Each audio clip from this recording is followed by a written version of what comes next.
বহুল প্রতীক্ষিত ডাকসু নির্বাচনে ছাত্রদলের ভরাডুবি এবং শিবিরের নিরঙ্কুশ বিজয়ের পর এবার সবার চোখ ডাকসু নির্বাচনে।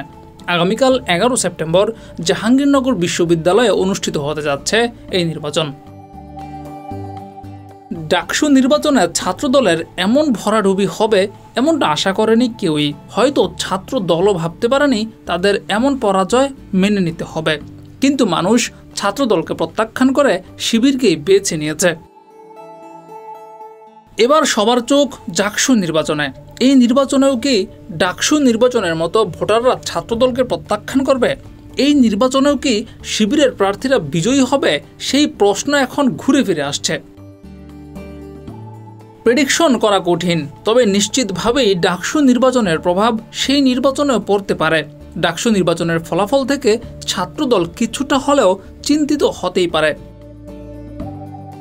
জিয়াউর রহমান, যুগের চিন্তা।